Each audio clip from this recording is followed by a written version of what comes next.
ఆకాశానికి నిచ్చెన వేసినట్లుగా బంగారు వర్ణంలో ప్రతి గుడిలో ధ్వజస్తంభం ఉంటుంది. కానీ దేనికదే ఏదో తెలియని ప్రత్యేకత కలిగి ఉంటుందండి.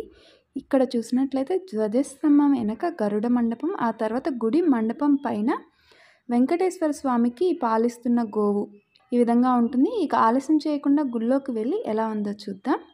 గుడిలోకి వెళ్ళినట్లయితే మనకి ఎదురుగా కళ్యాణ వెంకటేశ్వర స్వామి దర్శనం ఇస్తారండి. ఇరువైపులా శ్రీదేవి భూదేవి కూడా ఉంటారండి.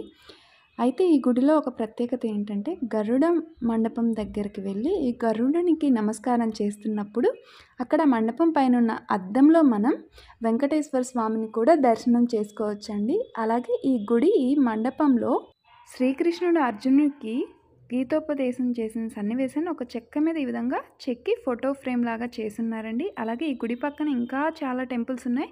కంప్లీట్ వీడియో చూసేందుకు మన ఛానల్లోకి వెళ్ళి ఒకసారి చెక్ చేయండి.